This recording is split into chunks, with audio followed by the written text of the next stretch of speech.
ポンサーの提供でお送りします。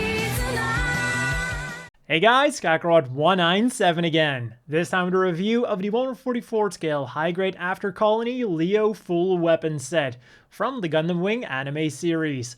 And this model kit was provided to me by Samurai Buyer, the Japanese proxy buying service, without a service fee. Links down below. And as you can tell by the monochrome box, this is a P Bandai, one of the many uses of Samurai Buyer.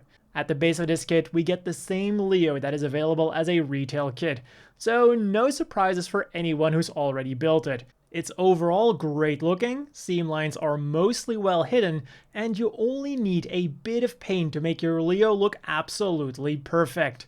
A bit of brown for the handlebar below the cockpit, and black for the insides of the thrusters and the round ankle thingies. One extra thing I would also highly recommend is placing a silver sticker behind the camera, and you can easily cut this out from any sticker sheet from one of your other Gunplas. One of your other Gunplas, because this thing doesn't come with a sticker sheet, not even marking stickers. But even without the marking stickers, this thing still looks absolutely fantastic. And what better way to make it look even better than with all of its weapons? And to stop me from repeating the same two things for literally all of them, the construction is the usual two halves slapped together, and they all fit into the hands absolutely perfectly. So going from small to big, we first have the Colony type beam rifle, which comes with two barrel attachments, either the short type or the long type. And one thing you will have to do, regardless of the barrel that you choose, is to paint the sensor metallic green. So it would have been cool if this thing did come with a sticker sheet. Then we get a little bit bigger with the short type beam rifle. And all I can say about this is it's definitely a short beam rifle, alright. Next up, we got the standard issue 105mm machine gun. This one features a movable handle and also has a removable drum. Unlike all of the other guns, which do have ammo cartridges, but don't actually have removable ones. Then when it comes to painting, you will have to paint the top of the handle black and also the tip of the barrel. After the standard issue machine gun, we now get the standard issue beam rifle for space, appropriately called the long type beam rifle. And I just love the way the Leo holds its weapons with both hands. For some heavier firepower, we get a bazooka, but unfortunately, unlike a lot of modern kits, this one does not have a movable handle. The angle that it's at is the angle it's gonna stay at.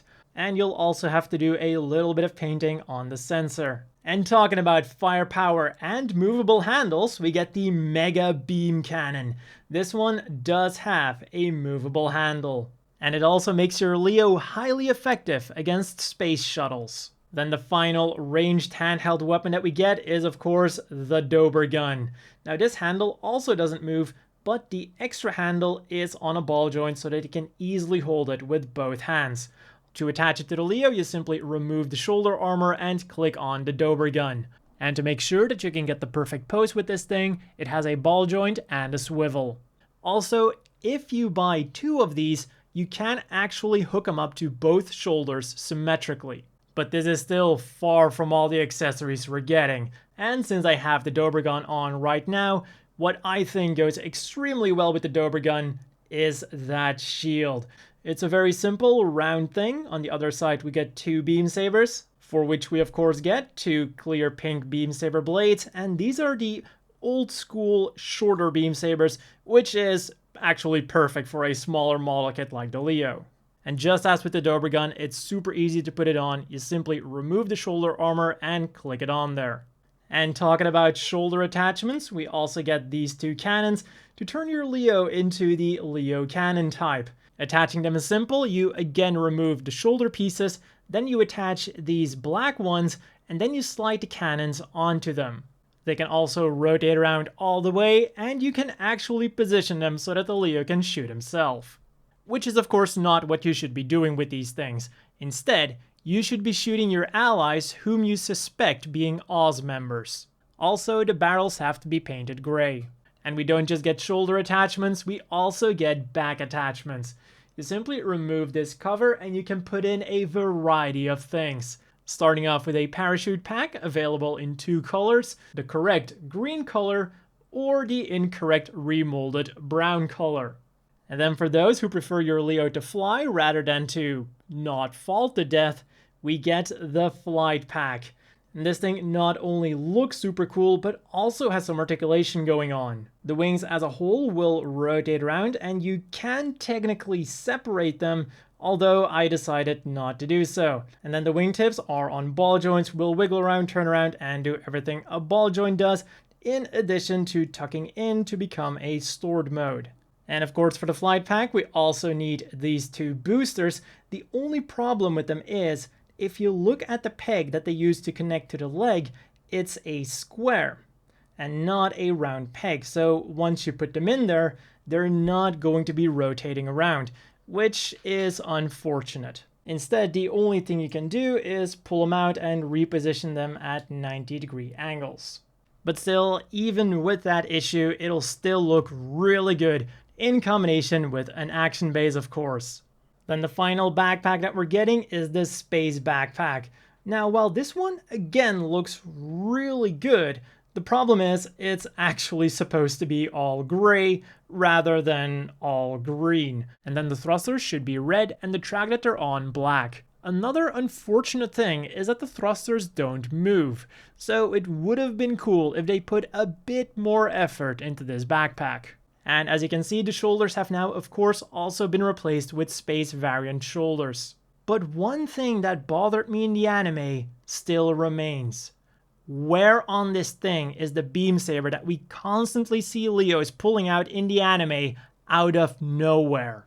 And those are still not all the accessories that we're getting. As you might have seen in some of my pictures, we also get a pair of open palm hands in the correctly molded brown colors and in the incorrectly molded green colors. And of course, should all of those weapons still not be enough for you, in case of emergency, the Leo still has 2 missiles on his body. Then let's move on from all of the accessories that this thing has and have a look at the articulation. The head is technically on a ball joint, but it's not really going to do a lot unless you modify it. Then the shoulders are on a very nice hinge and ball joint combo, although they do have a slight tendency to pop out. They do go upwards very nicely as well in combination with the ball joint, and again, they like to pop out. They'll also rotate around below the shoulder, bend at the elbow on a single joint, but it actually gives quite a lot of articulation. Then the hands are on the usual ball joints, will wiggle around, turn around, and do everything a ball joint does. Then in the waist, we get 2 more ball joints for a really good range of movement, especially when you extend it a little bit, it goes really far forwards and backwards. We get a bit of rotation here, and then the front skirts are again on ball joints. They are molded together, but can be separated and give the leg some really good forwards movement and also really good backwards movement. Because of course our little Leo doesn't really have a back skirt. Then the side skirts are also in ball joints, so we get some really good outwards movement. And then the weird thing is, they will also rotate around, but they're not on a peg, they're on another ball joint. And on this model kit, they are relatively soft. And just when I thought my ball joints were secure, this is the result of those ball joints. Then we get a swivel here at the legs. Moving on to the knees, which are extremely good. You can't really get any better than perfection. Then the feet are on the now common hinge and ball joint combo, so we get a bit of forwards movement, backwards movement about this far until you say screw you to the ankle guard and you just pull it all the way backwards. Now the thing with the ankle guard is, as you can see, it is on a ball joint, and even without forcing it, that thing is gonna get loose all the time. And then of course the feet will also go side to side nicely and rotate around all the way. So overall, the articulation of the Leo is extremely well done, and you will absolutely have no problems putting this thing in some really cool poses. The biggest issue is going to be the head, but like I said before, you can easily modify it so that it does have some rotation, although it would have been nice if it had that rotation out of the box. So as always, the inevitable question is, Do you want to buy this? And the very simple answer for every Leo fan is a very straightforward one. Yes, period. For a mere 2,200 yen, you get a cool down-to-earth grunt model kit with accessories for days. And they're great for sharing too. With just one of these sets and then a bunch of normal release Leos, you can easily make your own personal Leo squad. So this is without a doubt one of the more recommendable P Bandai kits.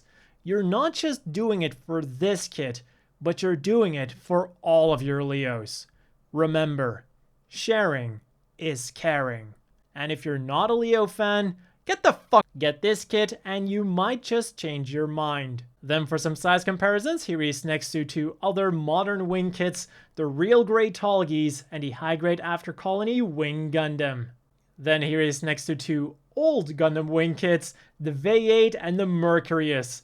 And then finally, here he is next to the standard size Gym Custom and the always bulky Zaku 3. And as you can see, it's quite a bit shorter than both the Zaku 3 and the Gym Custom. So that's all for this review, brought to you by Samurai Buyer, link down below. And as always, a big thank you to the Patreon supporters. I hope all of you watching are having a great day, and I'll see you all next time.